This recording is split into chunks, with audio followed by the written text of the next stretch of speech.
Welcome to the RadioU podcast. I'm Hudson. And I'm Allie. Coming up, Chick-fil-A, more like waffle fillet. Also, can someone explain what Rivals Week means to the NBA? All that and more on the way next.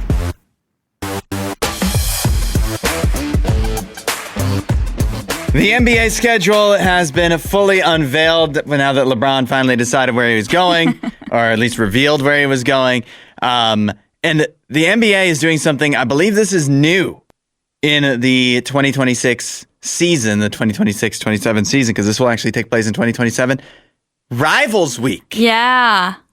AWS Rivals Week. Let me get it right. Amazon Web Services? Yeah, they paid a lot of money for that sponsorship, so we should honor that. No. Okay. So Rivals Week will take place January 26th through the 30th with 12 national games over 5 days on NBC, Peacock, ESPN, Prime Video, and ABC. Allie, rate how much of a rivalry these matchups actually are. Okay. First of all, Rockets versus Spurs. On a scale of 1 to 10, how much of a rivalry is that? I mean, it feels like an in-state at best. Mm-hmm. I'd go 5. Okay. What about Thunder Lakers? No, I'd go like 2 on that. No. It's not a bad game. Yeah, but there's an obvious choice for the Lakers, and it's definitely not the Thunder. I think there's actually, well, I'll say that in a minute. What about you're a Cavs fan. Pistons, Cavs? No, I mean it's Michigan, Ohio, that type of thing. Yeah. So like there is some rivalry there, and you also have JB Bickerstaff, former head coach of the Cavaliers, as the head coach of the Pistons. So I will say those games do feel a little extra amped up. Yeah, but that's not who I pictured for the Cavaliers. What about Cavs later in the week play Cavs versus Raptors? What? No. What about, okay, I get this one, but also this is crazy, and that's Hornets, Timberwolves.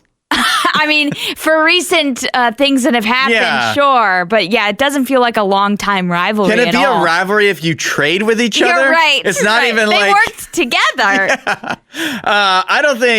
I don't think this is exclusive to the NBA, but I don't think they understand what rivalries really are. This is a problem in a lot of sports I've seen. I mean, baseball, I think, did a decent job with what was kind of a rivalries week for them. Recently, they did that this season, and I liked what they did. I think baseball sucks because they do this thing that... Didn't they have Red Sox Yankees? No, that's what I'm like, how can you have... I when thought they do did. rivalry week, it's usually like... Was it Yankees Mets? Yeah, it'll be Yankees Mets, it'll be like Nationals Orioles, it'll be all these regional... It was like Angels Dodgers. It was Reds versus Guardians, which I thought was... It's the battle for Ohio, so I thought that was fine. That's okay. Yeah. What the problem is, it definitely in baseball... is you have some teams that have, like, they have to be together for a series. You have some teams that have a bunch of rivals. The Yankees. Yeah. It's them versus the whole league. Yeah, they're rivals with like half the league. But then you have some teams that have no rivals. Yeah, so they just base it off of geography. Yeah, but I think when they do rivalry week, they have the Red Sox play the Braves. Ew. That's not a rivalry. No. Any more so than the Hornets and Timberwolves. And then there's some teams that don't have rivals. The Hornets do not have a rival. Yeah, to me, what I would have done instead, I would have liked to see Lakers Celtics. Mm-hmm. That's an obvious one. I would have loved to seen like Pistons Bulls maybe. I think you could even go Cavaliers Golden State. That was a big rivalry. Makes sense. Or Cavs Pacers would make more sense to me. Cavs Pacers could work too. I think the Cavs have lots of options, but to me the iconic, because their history isn't that long in the NBA. Yeah. So, but I would definitely go Golden State over Pistons or Raptors. So, but the obvious miss is Lakers Celtics. How do you not have that in your rivals week? And yet you're trying to tell me that 76ers Heat is a rivalry? Yeah, I just don't buy it. To be fair, they say that it's classic, which I don't really see, and budding rivalries. Oh. So I think all of these are. it. I think all of these are what I would describe as forced rivalries. Yeah, that's they're like, right. you are now rivals. I'm not even sure there are rivalries in the NBA. Everybody just seems to like each other. It's true. Like, It's the players not have like, to actually believe it. It's not like when Larry Bird or Michael Jordan were in the league when you felt, like those were rivalries. Yeah, definitely not. You can follow us on Instagram at RadioU Mornings, but don't be shocked when you open up your Instagram today. It might look a little different. Yes, that's what happened to me. I was shocked by it this morning. So I open up my Instagram app, and you know the classic script of that says Instagram at the top of your feed. And it's in like almost like a cursive handwriting. You could almost it's so like just common that it's there that you don't even notice. You don't even notice it until it's been changed. You will notice it today. It's been changed. It hasn't been apparently changed for everyone because Hudson opened his Instagram and it's still the classic script. But I opened mine and it is a new, still somewhat cursive handwriting, but not as like fancy, a little more blocky of a text. Yeah. And I would say more inspired by like 70s types of fonts. It's weird. If you show it to me again, isn't it like mixed between it's mixed between cursive and not and print. Like it's a ransom note. Yes, right. Why are they I just don't know why they did this. I will say that is a common way for people to write. A lot of people write with a mixed write. And sometimes I guess I do that. Yeah, sometimes they'll like lead one letter into the next. I do that all the time, usually with like Y's and G's and things like that. Sometimes S's, but S's is kind of a weird way to do an S for cursive. Yeah. But people do that, and so it's a mix. But I don't like change, so I'm not a fan of this. Yeah, right now. You're definitely turning into my mom. Yeah, I am. I mean, we've already talked about how I'm a boomer anyway. Yeah, you definitely are because I remember it was not Instagram, it was Facebook. Yep. And every time there'd be like a massive change. And my mom and like everybody, like all of her friends, and they would complain about it for a week. Yeah. It would be a week of like, they slightly changed the logo. This literally happened. They changed the Facebook font once. Yeah. And it was all they talked about. Yep. Forever. Yeah. And so this is going to be you now. I've seen it and I'm backing away. I'm not going to fall into this trap. I don't even use Instagram. Yeah, you don't really use it, even though you should. You have your Rise and Road Trip account. Yeah. You should be posting on there more. But I'm not a big fan of change, and so as soon as I opened it up, I was like, ugh! Like, you want to no. trade phones because mine hasn't updated yet for some reason. Yeah. And I went and looked, and there's not like an update waiting for me yet. So well, I'm wondering I still have the old Instagram. Remember when people like will buy phones on eBay so that they can get TikTok when it was banned?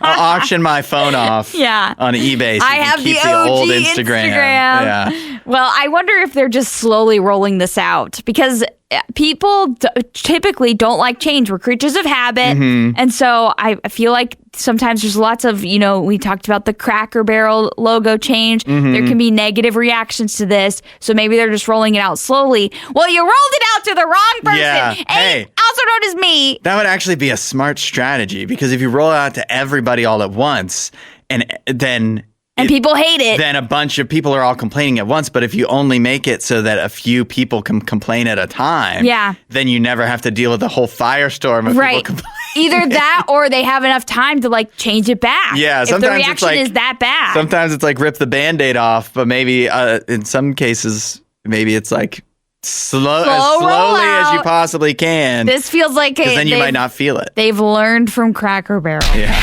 In Canada, an 11-year-old boy was caught spending his family's emergency savings on Roblox gift cards. No! Listen to how much Roblox gift cards this kid got. Oh, no.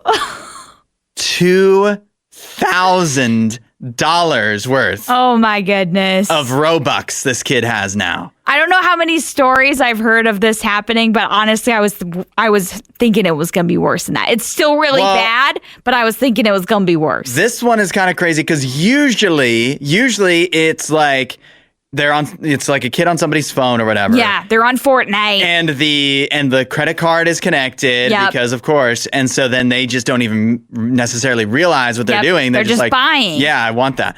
This is not that. No. This kid was a real he's a real thief. He's a menace. He's a schemer. Because his family had their emergency savings in an envelope of cash. It's Dave Ramsey style. And he snuck this envelope without them realizing. And then one day when his grandmother took him to Walmart, he had the envelope and he went and purchased in 2 separate transactions $2,000 worth of Roblox gift cards. Oh my gosh. Walmart will not accept the gift cards back. They don't. You can't return gift cards. Oh no. And they actually said that no policy was even broken here. That's crazy. Because they do have $1,000 limit on purchasing gift cards, but this kid did it in 2 separate transactions. He is a schemer. He's a maniac. Oh my word. He really needed his Robux. I wonder what in Roblox he is going to spend this on. I know. What if his parents have to try and sell them, right? Or do something. Yeah, if you... But you can't let your kid use these. That would be a reward. That is, yeah. But you also can't let them go to waste. I mean, yeah, the money, you don't want it to go to waste, but I would try your best to sell it or something. But I don't know. People aren't going to buy gift cards. That'll feel like a scam. Yeah, I think you can list them on eBay. And if you get a $100 Roblox gift card for $85, they're not going to ask a lot of questions. That's true. You could try and sell them at a discounted rate. So they're not getting your whole $2,000 back. But you might get something. Yeah. Or this is all this kid gets for Christmas and birthdays for the rest of his life. Every birthday and Christmas until they're gone, no matter if he likes Roblox or not, he just gets a $100 Roblox gift card. Another Roblox gift card. Yeah, surprise, surprise. I think that's tough, I like but that fair, idea. right? Yeah, yeah, that's he'll tough. be 25. Yep, still getting Roblox gift cards. Tough love. I like that. Yeah, I think that's a good way to do it. Yes. But I do want to know what was it in Roblox that he was wanted to buy. Yeah. I don't know. I do know that was there just an obby that he could not get through, or did he just want the jump scare all button that badly? I do know that I think the Senate right now is probing the Roblox stuff. They're trying to figure out. They've been under investigation for 10 years. Yeah, I know. As long as it's been around. Nothing will probably come of this, but I do feel like right now Roblox is, in hot water. Yeah. Because of preying on the children's desires. They just need to talk to Facebook and TikTok. Yeah. And ask them what they did. Find a way to weasel their way out of it. I saw something really cool yesterday. Obviously, I love baseball. Yeah. And so one of the things I look forward to every year is the Little League Baseball World Series. And we're getting pretty close to that. It starts on the 19th, so that's next week. But nice. We've been watching, me and my dad, the regional tournaments that have been going on to determine who's going to actually play in the Little League World Series. And I saw a clip yesterday from one of the games. This was a game, it was Arizona playing somebody else, but the team that was kind of featured in this video was Arizona. So there's a pitcher for Arizona. He's struggling. He's, walking batters, and it's getting pretty dicey. And Arizona only has a 1-run lead. And this is an elimination game. And so the coach realizes, I got to talk to my pitcher. I got to settle him down. He's looking a little wary out on the mound.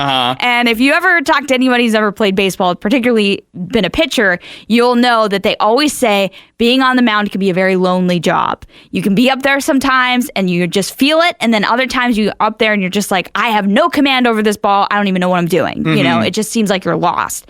And that's what this kid looked like. So the coach comes out and he talks to him, and one of the best things I've ever heard is coaches say they just try to distract their player, to get their head out of their, to get them out of their own head in the moment. Yeah. And so the guy walks up there and he's basically telling him, he's just like, this isn't that big of a deal. This isn't that big of a moment. And he says something, and I was like, what is he talking about? And he's like, sometimes you'll never see the fruit of your own labor. And I was like, okay, where's he going with this? Yeah, that's a weird... It's a weird statement. And he just kind of says it. Yeah. And then he's like, do you know the story of Zacchaeus in the Bible?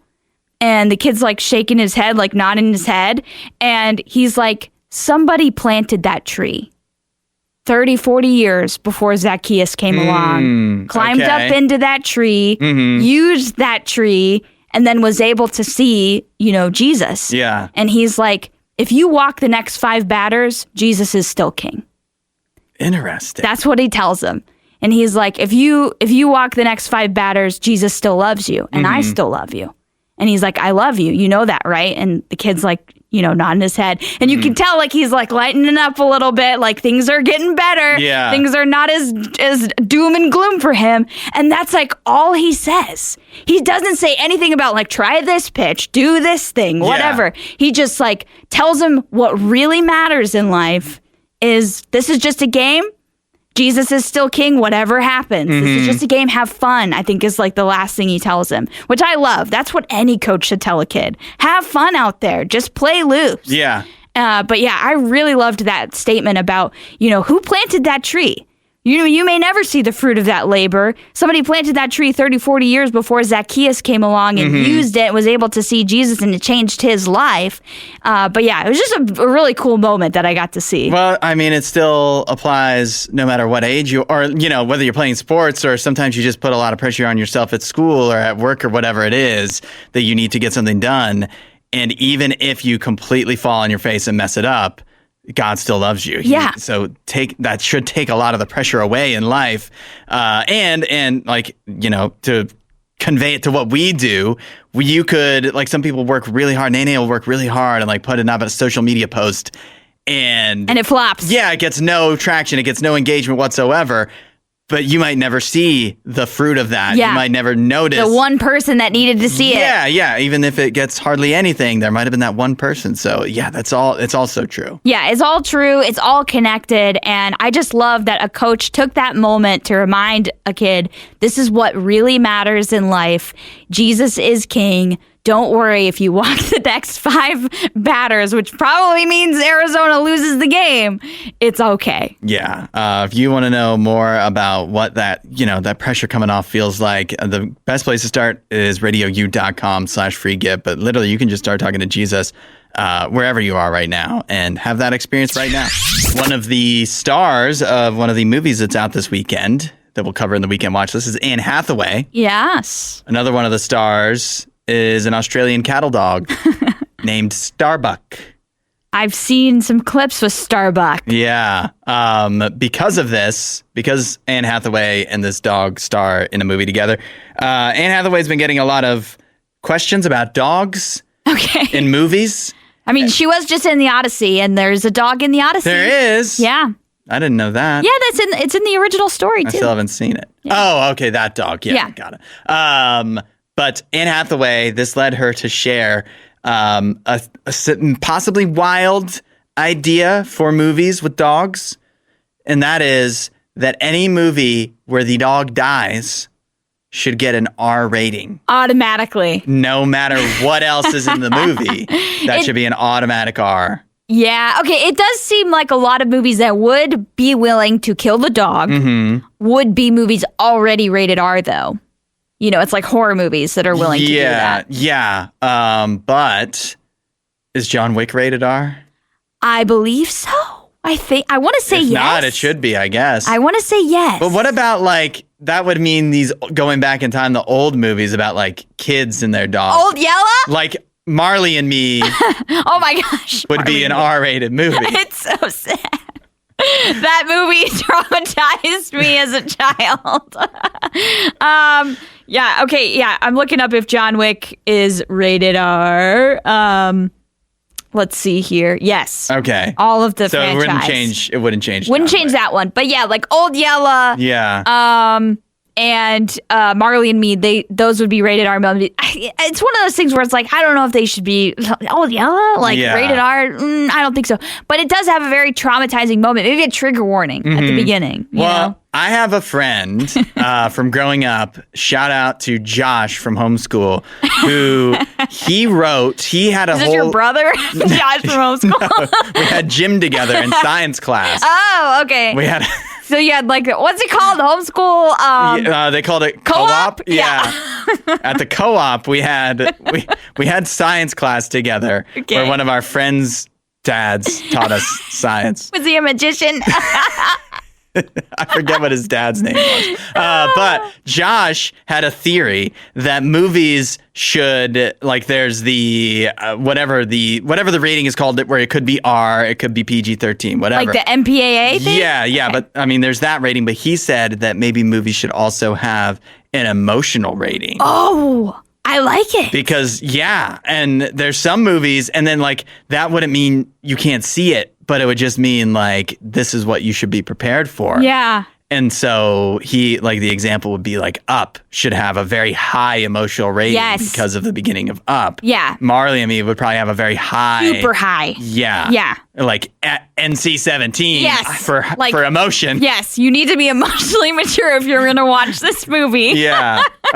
So maybe Josh was onto something. Maybe he was. Josh sounds really smart. Yeah. Which honestly, homeschoolers are very smart. He was way smarter than me. But like, also, I think he's like a professor at some, college now. Okay, I'm cool. pretty sure. But also, homeschoolers are traditionally emotionally underdeveloped. So I feel like that was wild that he had that idea. Very good for Josh. Yeah. His parents did a good job. He had a good family. Good. Yeah. So sounds like it. Shout out to Josh. I like his theory better than Anne Hathaway's because ultimately Anne Hathaway's version would just ruin movies. Yes. They would be spoiled. Yes. Yeah. Share your advice for this roommate debate at 8772 Radio U or with the talkback button in the Radio U app. I kind of can't believe we haven't covered one like this before. People fighting over parking spaces. Oh, that's a classic. Yeah. We have a gal, the subject line says, should I report my neighbor after repeating parking issues in our apartment complex? She says, I'm a single woman who's lived in my apartment complex for about a year, and I've never had an issue with my neighbors or parking. Until now. Our parking isn't assigned, but each apartment gets 2 spots, and the residents are supposed to work it out amongst themselves. Okay. When I moved in, I agreed with my neighbors on which spots I'd use. After being out of town for a few weeks recently, I came home to find a new neighbor across from me in the building across from me, parking in the 2 spots I'd used consistently for the past year. They're the closest spots to our building, so I talked to her about it. She says she has a young child and that those spots would be easier for her. She also said her husband had a car he rarely used and could move it to the street. I figured I'm young and can walk a few extra feet, so I agreed to let her have the closer spots and I'd use the 2 further away. The very next day, I came home to find her husband's car in one of my new spots. Now they have 3 cars here, even though each apartment is only supposed to have 2, and one of their cars barely gets used. I only have 1 car, but I keep both spaces because I frequently have guests over and I need that second spot. You're right. I've already talked to them twice, and they keep saying they'll move the car, but they haven't. I feel like they've taken advantage of me being accommodating. I'm considering going to the apartment manager because I'm entitled to 2 spaces under my lease, but I'm a young woman living alone. I don't want to cause problems with my neighbors. Am I overreacting? Should I go to management, or is there something else I can do? 8772 Radio U or the talkback button in the Radio U app. All right. How do we resolve this parking space roommate debate? Yes. I just feel like that this is a common deal with lots of apartment living. So hopefully we have some people with experience. Yeah, hopefully there's some answers. I have thoughts, but I'm kind of just mad at somebody. I don't know if I have good advice. Okay. So hopefully I'll think about it. All right. 8772 Radio U or the talkback button in the Radio U app. What's the advice for this parking space roommate debate? Radio U, where music is going. 8772 Radio U or the talkback button in the Radio U app to share your advice on this roommate debate, where we have a gal. She says she's living alone in an apartment complex, so she doesn't have roommates, but she does have neighbors that have now just moved in and stolen her parking spot. According to her lease, the apartments allow everybody to have 2 parking spots, and then they're not assigned though. You just have to work that out with your neighbors. She had 2 parking spots she'd been using for a long time. She goes away for a few weeks, comes back. New neighbors have taken her parking spots. She talks to them. They're like, we have kids. We should get the park closer. She's like, fine, but I need your parking spots that are the free ones. Yeah. And then they've moved a 3rd car into that one of those 2 free spots that she should be for her. For her, and now she's talked to them multiple times and debating whether she should go to the apartment management or what she should do. What do you think she should do? 8772-RADIO-U or the talkback button in the RadioU app. We heard from Shrew. He says, this one kind of sounds like a non-issue. Unless there's really limited space or no spaces left when she has guests, couldn't they just park wherever? I have a feeling the company isn't going to care that much if they said, figure it out amongst yourselves for deciding who gets what space. Yeah.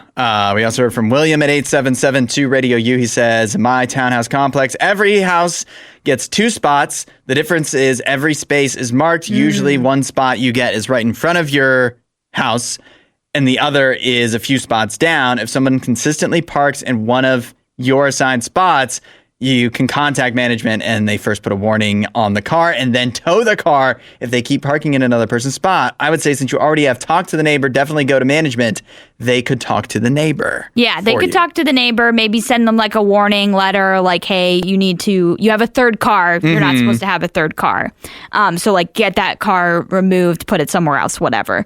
Because I think that's the biggest part of this. It's not that they're parking in assigned spots, like non-assigned / assigned verbally spots that aren't theirs. It's that they have the 3 cars. I think that's the part that management could potentially get involved in because that is a policy on the books. Right. So, I said I'm mad at somebody. I'm mad at the management that this is the policy. Yes, this is a dumb policy. It's a dumb policy. It's super halfway. Yes. Either have assigned parking spots or don't. Work it out with your neighbors. Yeah, that's a terrible idea. That's your job. You're the management, not me. You work it out. And also, just like it's so easy to solve this. Get some paint and number the spots and be like, you live in this apartment. These are your numbers. Right. It really wouldn't be an easy solution. It's not that difficult. I'm somewhere between William and Shrew because I do kind of agree with Shrew that like the neighbor or your guests that come over, it's not going to be the end of the world if they have to park. It sounds like on the street or something like that. They should be, even if you have people over pretty frequently, that shouldn't really be a big deal, right? Unless they're unless they're carrying massive loads of things or something, like they can just park elsewhere. Yeah, but. It is a dumb policy. Somebody's got to change it at some point. Yeah. And so if you want to take up that fight, you could be the one to get the change made. Yeah, exactly. Yeah, be the squeaky wheel in this situation. Go tell them like you need to make this policy a little better. You need to go all the way with this or just don't have a policy at all. But for sure, they need to enforce the 2-car thing. Yeah. If that's a thing that they're, saying you're only allowed to have 2 cars, then they need to enforce that. Especially if that 3rd car is just sitting there most of the time. Right. Oh my gosh. As an apartment complex, you would not want that. No, yeah, because that's just an eyesore. I've had to deal with that in previous apartment complexes where cars sat for months with flat tires and no one seemed to care. And I know why they're keeping it there, because if they put it on the street, then the city could eventually go and take care of it. Yeah, they'll tow it. But in the apartment complex, they're like, we get our 2 spots, so this is one of them. But it's not. It's a 3rd spot. They kind of know what they're doing. Sure. So yeah, this is up to you. This is how much of a big deal you want to make it, but you're not over. If you want to go to the management, that's fine. Yeah. I would say that's a totally makes sense course of action. If you have a roommate debate, email mornings@radiou.com. Our food fight schedule is about to, it looks like, get very crowded out. Get busy? Yeah. I mean, people are probably starting to release a lot more stuff now that we're headed into fall, even though it doesn't feel like that yet. But, August, and there's pumpkin spice lattes and all of that stuff coming back. Yes, definitely. So we're going to have to make some tough choices about what we eat on the show. Okay. We have a lot of requests, but this one is definitely getting added to the list because Chick-fil-A, 1 week from today, will be introducing chicken and waffle sandwiches Oh. nationwide. Yeah, we definitely have to try this. And these will be available all day long. You might remember we talked about when they were testing these. Yes. They were testing these at the Chick-fil-A that was in the town where I grew up. That's right. And in Texas, I think. Yeah. And but now they're going nationwide 1 week from today, and you can either get them at breakfast or throughout the day. I love it. I can't wait to try these. Yeah, it just makes sense. So it's you can get them spicy, grilled, or regular. Okay. And it does include bacon and syrup, and the bun is then like waffles. Waffles. Yeah. Wow. I'm so excited. This is I really do think this is going to be good. It also, I don't want to miss this. It has a tasty honey butter spread as well. Okay. Yeah. Honey butter. I'm really excited for this. Yeah. This should be a really fun food fight. How could it go wrong? It's going to be a fun one, but also a messy one. We got to be prepared. Yeah, it's going to be sticky. It's going to get sticky in here. Anytime we have syrup, it makes me worry. We can't worry too much. We're eating fried chicken ice cream later this morning. So the mess is a part of it. We'll just put down some plastic, I think, cover everything, and we'll be fine. I do hate this. The like press release or whatever from Press Chick-fil-A. releases are terrible. Allison Duncan, the director of menu and packaging, says, in this year of nostalgia-inspired creations. Ew, gross. No, don't say that ever again. We wanted to bring something unique this fall by reimagining the comforting flavors that our guests crave this time of year, delivering a taste that feels both familiar and new to appeal to all ages. I do agree that I crave chicken and waffles. Yeah. Because chicken and waffles is so good. But nostalgia? Yeah. Where the heck Who did came up you with hear that? I hate that. That's I hate that terrible. terminology. Yeah. Do not. No. Buzzer, beat, do not go past go, no $200, get out of here. We'll never say nostalgia ever again. I do have a problem with Chick-fil-A, though. Okay. They messed up my order That's right. earlier this week. When you got the free chicken strips. I wasn't going to bring it up out of the blue, but we're talking about Chick-fil-A anyway, you're so like, I'm kind of might mad as at well. them. I'm mad at them.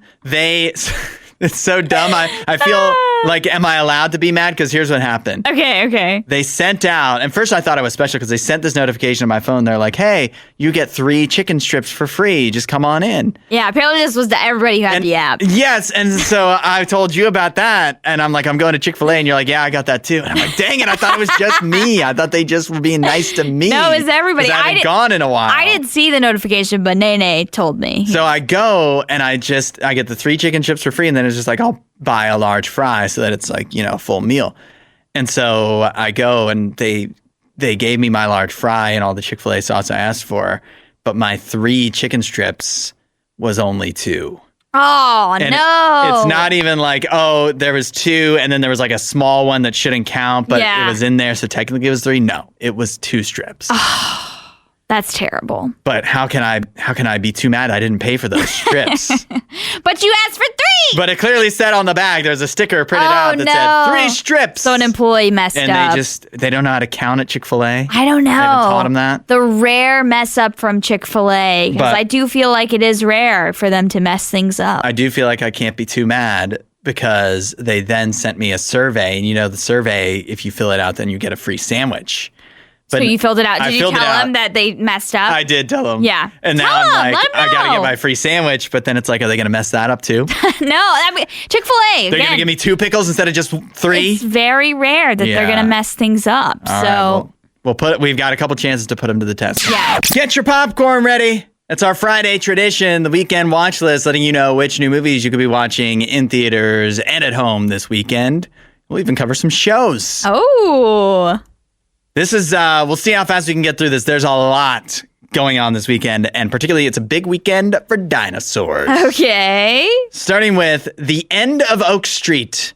A mysterious cosmic event rips Oak Street from suburbia and transports a neighborhood to someplace unknown. The Platt family soon discovers that their very survival depends on sticking together as they navigate their now unrecognizable surroundings. Okay. The End of Oak Street is now in theaters. It has an 89% on Rotten Tomatoes. Wow. Some have said this is the best dinosaur movie since the first Jurassic Park. Really? Yes. some That have is said. some high praise. That's not what I have here from Kyle Smith of the Wall Street Journal, one of our favorites. We love Kyle. critics. We trust him. Let's hear what he has to say. He says director David Robert Mitchell dismisses plausibility and sticks to a refreshingly modest goal. Dumb fun.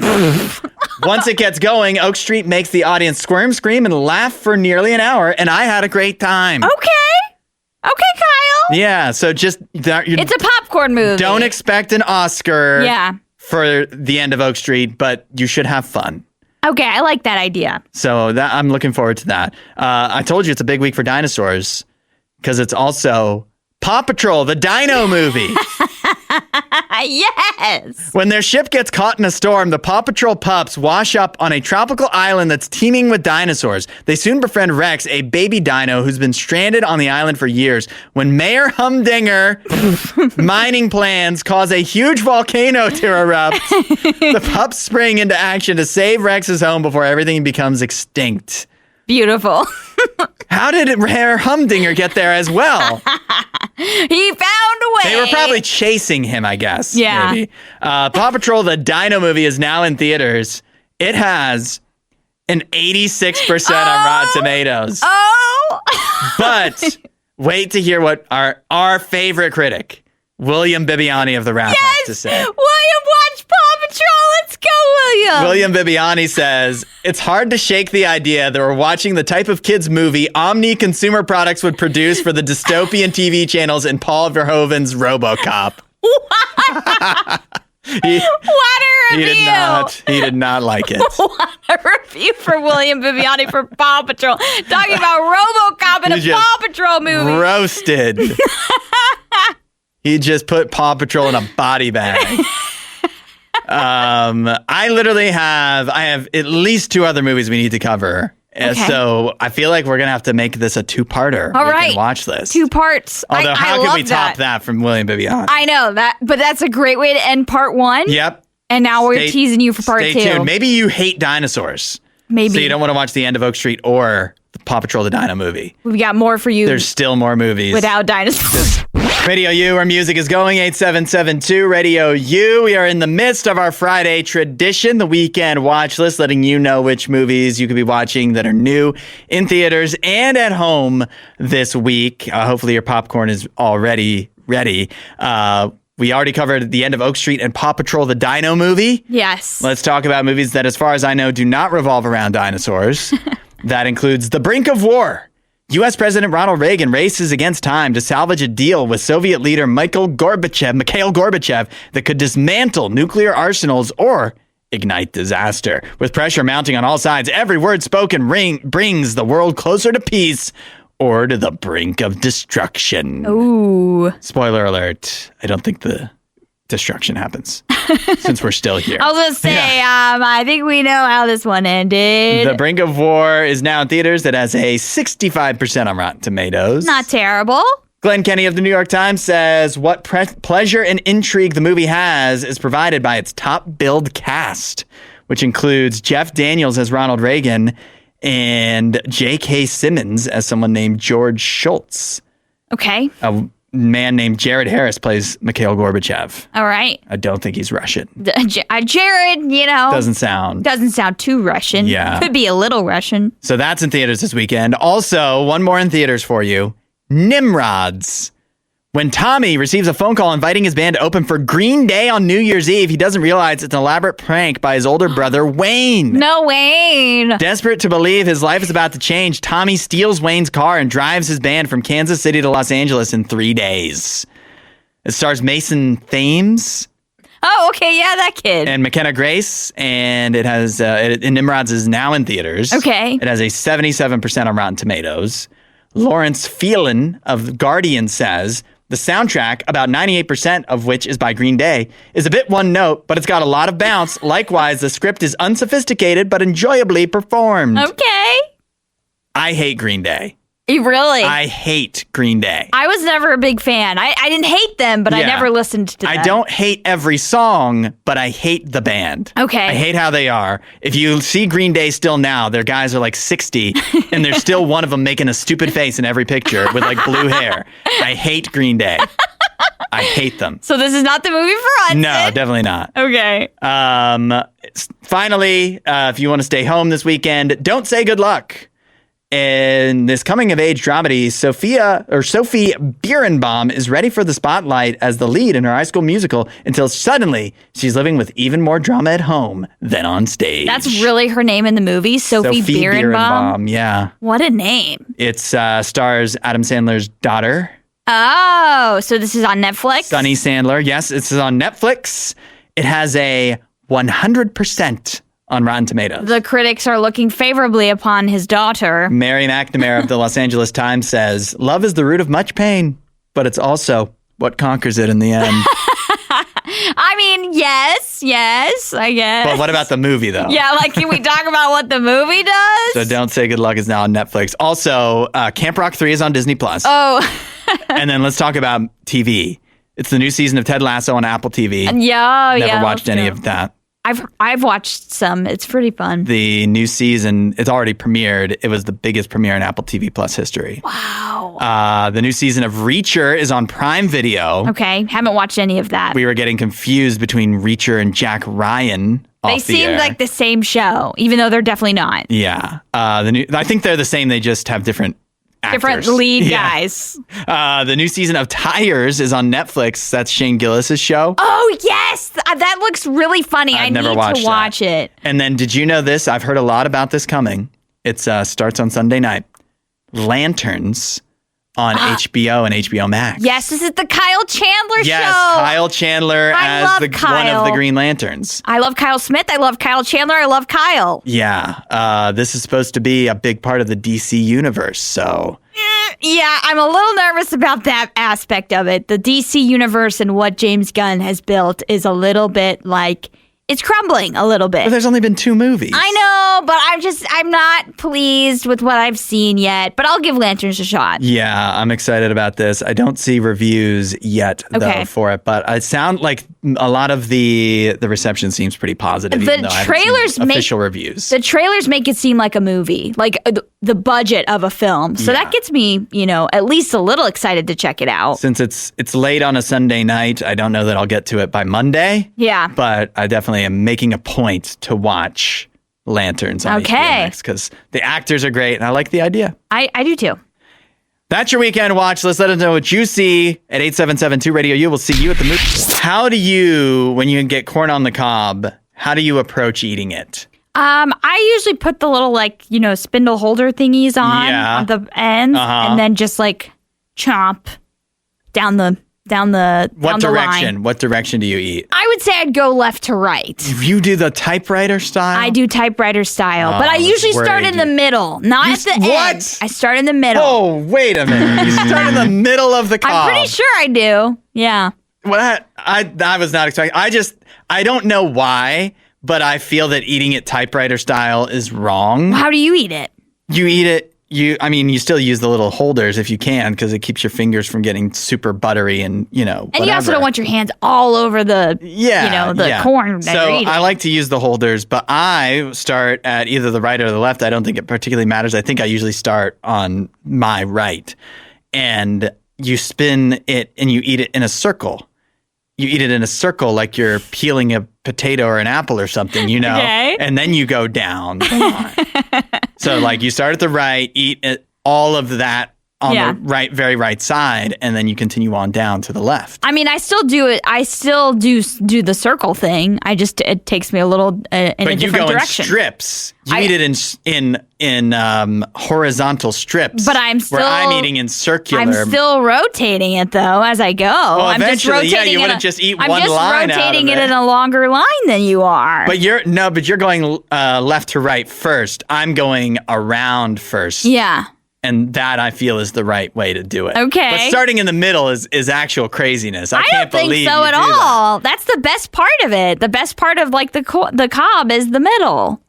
Is it? Yeah, because the end sometimes has a little bit of those weird harder bits. Yeah. Or and the fuzzies maybe are more likely to be the hair. The hair of the corn. The little pieces that are left behind. I don't know. I usually start in the middle. That's how I feel like I've always done it since I was a kid. No one really tells you this is the way to do it. No. You just are figure it out. When I see people eating it And, Well, I mean, when you're a kid, when you start out, like, no one's like, okay, eat it like this. You know, you just do it. Yeah, but I feel like it's now my responsibility To tell everyone. Yeah, this this is a failure we've had as a society, as a country, that we didn't instruct kids how to eat corn on the cob correctly. And so now we're starting now today. Yeah. When you see a kid eating corn on the cob, tell them, eat it in a circle, not left to right. Okay. Not side to side. You go circular motion first. It's for me, it's like now I'm like too old to change it now. Yeah, exactly. You can't teach an old dog new tricks now. So I think I'm stuck in this behavior of left to right, starting in the middle. Susanna says typewriter is the best. But you start all the way on the left. All the way. side. So she does left to right, all the way typewriter. All the way across. And I eventually do that. But Susanna, when you do the left to right, and Allie, same question for you. And you're starting in the middle, so this is really chaotic to me. But do you, like you go all the way left to right? Yeah. Then do you just go down? Or do you start back over on the left? Start back over. That feels like so. You know what it is? It's wasted motion. It's not efficient. Not. It is. What's the point of being efficient? Once I start eating the corn on the cob, I don't remove it from my mouth. I just keep turning it until the cob is empty. That sounds like the behavior of somebody that comes from a big family. Why? Because those are the people worried about efficiency when it comes to eating food. Have you noticed this? People that are in the military or they come from a big family where like food was a contest. Yeah. Because it's like if you don't eat fast enough, you're not going to get the second plate or whatever. That doesn't apply to me because, I mean, I do come from a big family, but I was the oldest, so I would just win, I guess, the food if I needed to. But I'm not a fast eater because I always talk too much. Yeah, I am super slow when it comes to eating food. And I don't care. I do not care about efficiency. So I'm not worried about that at all. It looks like we got more texts coming in about the corn cob situation. So we want to hear from you. 877-2 Radio U. Eat left or right. Or the talkback button in the Radio U app. Let us know what you have to say about how you approach a corn cob. Yeah. Radio U, where music is going. Oh, heck, let's just do it. Let's open up the Radio U hotline. 877-2 Radio U. Or you can also use the talkback button in the Radio U app to let us know how you eat a corn on the cob.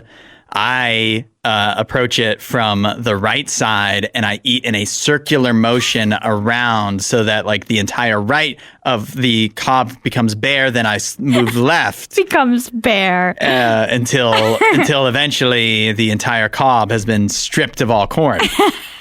Allie starts in the middle. Yep, and does typewriter style. Do you go right to left or left to right? I go left to right. Yeah, left to right. Like how you would, write. We did hear from somebody using the talkback button in the Radio U app. You eat the corn on the cob typewriter style. I don't know who trained Hudson how to eat corn on the cob, but they got it wrong. I don't know what your name is, but you're banned from the talkback button. No, we're taking your privileges away. Absolutely right. Typewriter is the way to go. And that's what Dave said as well. He said typewriter style all the way because that's how the cartoons taught us how to do it when we were kids. It's true. All the cartoons seem to do the they would go across. I think they do that because it's visually funnier. Well, and it's also if you want to look ridiculous while you eat your corn on the cob, go right ahead. It's also correct, and so that's why they did it that way. Chris texted it at 877-2 Radio U. He says, my teeth don't come together in front, so I do the sinful thing and cut my corn off the cob. Oh, no. Chris. That is a sinful thing. I see people do that for their kids all the time, and I'm just like... Those kids. The kids aren't ready. Letting them get away with this bad behavior. We know that's not the right way to do it. If you're not old, I mean, at least Chris admits it. At least he has a valid reason. If you're a child and you can't approach the cob the right way. Because you're scared. Yeah, you don't deserve the cob. Yes, that's exactly right. Susanna, she says, she already heard that she starts typewriter style all the way on the left.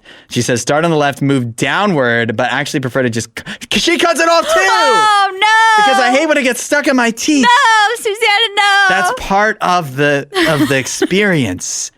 Oh, we also heard from Regina. She says, in the middle, monster! That is the crazy thing, that you start in the middle. It's the best part. She says, I do typewriter style, but I definitely start on either the right or the left. Oh, so she goes either way. She's ambidextrous. Ambidextrous with her cobs. Josh is, listen to this, he's created like a portmanteau of our cob styles. Yes, Josh, this is fantastic. Because he says he likes to start to the left to right, one stripe down the middle, then back to the left-sided circular until it's done. I do the stripe for a good base to start. But I feel like I'm the meme with the lady with all the numbers right now. I'm trying to picture this in my head, and I can't picture it. Tim says, both of you are weird. You start at one end and go all the way in a straight line. Apparently, the common way to do it is typewriter on the left to the right. So left to right. Neither of us are common. Yeah. Neither of us are normal. We're weirdos. I feel like I like to let the cob take the lead. And so eating in a circular motion, I feel like, is what the cob It's what the wants. cob desires. Yes, I'm just responding to the cob. But again, typewriter style is eating in a circular motion. It's just a longer line because you're eating it in a line. Yeah. You're just moving it down as you go rather than moving it across. I'm trying to think of I guess I eat it like a pencil sharpener. Yes. I was trying to think of what You're sharpening it off. Sharpening the cob is my strategy. I didn't realize there was just so many different strategies that people will use. This segment is fantastic because I love this about America. We can just argue about how to eat corn on the cob, and we find out all the weird quirks we learned when we were children that for some reason we continue to do as adults. We're still getting so many people texting in. Like Matthias says, you start on the right with the bottom of the cob in your right hand and work from right to left typewriter style. Woo, that's a lot of detail, Matthias. A wealthy woman in China just bankrolled a 50-episode short drama series. She bankrolled it on 2 conditions. 1, she would play the female lead. Oh, no. 2, she gets final control over the script. Oh, no. 8772 Radio U or the talkback button in the RadioU app. Here's the thing.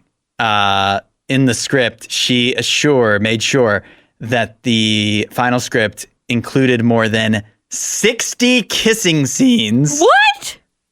Despite the director and crew warning that so many romantic scenes could hurt the story. Yeah, in a 50-episode short drama, those episodes are like a minute long. 60 kisses. What? How? A kiss per minute. Yeah, I was going to say, how in the world did this story work? Where was the story part? Where was the story? The 23-year-old male lead, whose name is Zhang Yufei, accused the woman of repeatedly harassing him on the set, so it kind of takes a sad turn. He claims that during the first kissing scene, she unexpectedly French kissed him and held his head when he tried to pull away. No! Oh my Assault! God. Yes. Oh my word. But when he didn't say anything because he thought it was going to be his big break. He didn't say anything? No. It's just another one of those, My Strange Addiction. Yeah. My favorite line from the new season. What is it? Where the woman drinks like 50 cups of coffee a day. Oh, and she's she like, goes see the doctor. Yeah.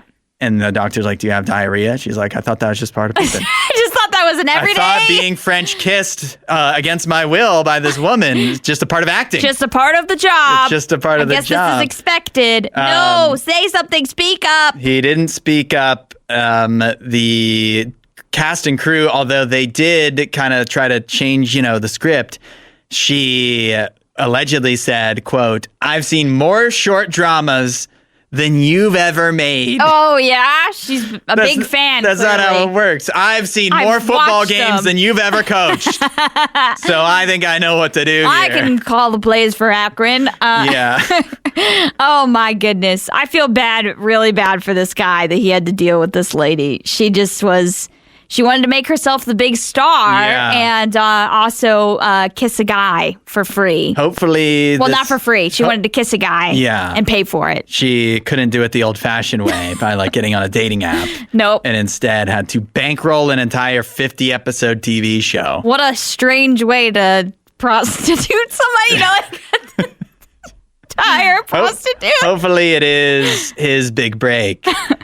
for him. Yes. The show, though. I hope it works out for Zhang. The show, unsurprisingly, a disaster. Its streaming platform rejected it for being too explicit. And the story has gone viral in China, sparking debate about harassment and the power wealthy investors can wield over young actors. Yeah, that's been a problem. Have we ever seen that happen here in the United States? That's been a problem. Are there any high-profile instances of that at all? I think there might be a couple. Yeah, so. but it's fun. It is. I mean, obviously it's sad, but there's a lot of humor to it. But it definitely feels like this has been the plot of TV shows. Yes. And it has happened in Hollywood, for sure. Oh, absolutely. Usually not to the point of like starring, like the guy starring in it. Yeah. Making himself a star so he can kiss the lead a bunch. Usually it's just like, kiss me so I can give you the role. Right. And forcing people to do stuff that way. This woman was literally this is wild. Sexually assaulting people on camera. On camera. We have evidence. Take it to the police, John. McDonald's. This is crazy. Okay. A journalist for Wired, his name is Reese Rogers, recently requested, and anybody can do this, I believe, requested his file that McDonald's has on him, because if you have a McDonald's app, they have a file on you. Oh boy. And you can request it, particularly if you're in California. It's like the law that they have to let you have the data that they've accumulated on you. So he requested his file. He received a 515-page, what they call dossier. For McDonald's? He got his McDonald's dossier. What is this? Russia Gate? Seriously. This sounds like a political, thing that there would be politics involved, but it's McDonald's. It's McDonald's, and 515 pages. You're like, did he eat at McDonald's every day? Yeah, what? No, it's not like he was eating a crazy amount. In fact, McDonald's, part of what is included in this dossier is their predictions based off of his previous visits of how often he would visit in the future and how much he would spend. So their prediction was that he would visit 2.16 times over the next 6 weeks. I don't know how that's possible. So probably somewhere between 2 and 3 times. Yeah, more likely 2 than 3 over the next 6 weeks. So you're talking every 3 weeks this guy would go, it sounds like. Yeah. And they had a 515-page data file. Yeah, on him what about the people that do eat there regularly? Yeah, I would hate to see how big my file is. Request your dossier now to see how big it is. The craziest part is so it includes things like his future behavior, what predictions regarding that, eating patterns, brand loyalty, what they thought he would buy next, when and where he'll most likely visit, and a conclusion about him, which is that he would never stop returning to McDonald's. Oh, wow. They needed the algorithm to figure that out? The conclusion. I've spent millions of dollars to predict that this guy will continue going to McDonald's, that he will not stop going to McDonald's ever in his life. It feels like a math problem, like a math word problem. Yeah. Where it's like, Jimmy gets 15 burgers at McDonald's, whatever. And how old will he be before he finally gives up on McDonald's? Dead. I'm never. I guess that's the conclusion. At some point, it's not intentional, but all of us will never go to McDonald's again until we die. That's a sad thing to think about. We just don't know when. Yeah, what if they answered it like that? Yeah. Until death. Yeah. Until death do us part. The day? What if they predicted the day he dies? No, it's just like he will stop eating McDonald's 8 days before he dies. Oh, no. We don't know when he will die, but once... I thought it was going to be like the app from Black Mirror or whatever that tells you this is when you're going to die. And so it would be like, and this is when he'll die, so we can expect his business for the next however many years. I feel like that's the next step. But I mean, who could quit going to McDonald's? Yeah, it's just not a good prediction. Yeah. Everybody's going to go sometime. Yeah, I mean, especially if you have kids. I know people that say, I never go to McDonald's. And then they still sometimes go. They still sometimes go. Yeah. I mean, they don't like it when they go. I mean, how can I complain? How can I avoid their crispy Diet Coke? Yeah. It's just the best out there. On the menu today from China is the fried chicken ice cream. It's very crinkly. Yeah. Got some ASMR going on. It is from China, but this was purchased at, I think I should start doing this, purchased at Kroger Okay. for $9.99 For the whole for box. this package, for this box, yes. How many cones? Three chicken legs. 3 chicken legs So inside. listen, if you're listening on the RadioU, this is definitely a food fight you should go watch on the RadioU Mornings YouTube channel. Or because Facebook. This is it's ice cream that looks like a fried chicken leg. Yeah. It's a drumstick. An ice cream drumstick, It's but not. crazy how accurate this looks. It's absolute. I'm hitting my mic over here. Look how insane that looks. It looks like an actual chicken wing, like Yes. a drumstick. I cannot wait to try this. Shout out to John, who went out after we announced that we were doing this. And bought it? He went out and got it for himself as well. And tried So it? he's already tried it. Oh. John said it was good. Okay. All It right. smells. It doesn't smell like chicken at all. No, and it's not supposed to because it's the flavor isn't chicken. It's vanilla ice cream. The only thing that's chicken about it is the look. That's it. I was hoping it says vanilla ice cream, chocolate bone, and then crunchy crumble. I was hoping that the crumble would be like Chicken fried flavored chicken or something? breading. Yeah. I don't think like it KFC is. style with herbs and spices and everything. I don't think it is. I bet it's like a sugary thing. All right, Almost like wafer. Are you going first? You're diving into I guess. I don't even know will I need the sound effect. Yes. Fried chicken leg ice cream. I was right on the wafer thing. What do you mean? What does it taste like? Like wafer or almost cereal. That's what I was I was wondering if it's like cornflakes. Yeah, it's which kinda you like that. you can make fried chicken kind of with cornflakes. All right, I'm gonna try mine. I'm gonna try not to get crumbs everywhere. I know, it's but really messy. if it was like real fried chicken, I guess we'd be getting grease everywhere. So Yeah. Yeah. I think I overall like it, but I gotta be honest. I think I'd like it even more if it didn't have the crumble and it was just the ice cream, but it'd be even messier to eat it like that. You need the crumble to be able to eat it like a drumstick. So, but Yeah. the drumstick, like the whatever the flavor of the little You know wafer what? things on top, it's not my favorite. yeah, it's not hitting the way I really wanted it to. Yeah. The crumble, but like the ice cream inside is pretty solid. The ice cream inside is good. It's a good vanilla. It's like an old vanilla. Did you know? get to the bone? No, I didn't get to the chocolate bone. I didn't get to the chocolate bone either. Maybe if know we eat where from it the is. bottom. I feel like if it's like a real I don't chicken really leg- want any more of this crumble, though. The crumble item I'm not a fan of. And it's very messy. Did you find it? I got there. You got the bone. The bone is chocolate. How's the chocolate taste? I don't think You can't distinguish. yeah, it doesn't really come through very strongly. Okay. Let me do one more. One more bite of the chocolate. I could hear it that time. I could hear it like Yeah. breaking off. That's what happens when you chew on a bone. Yeah, snaps. It's kind of nondescript. Okay. All right.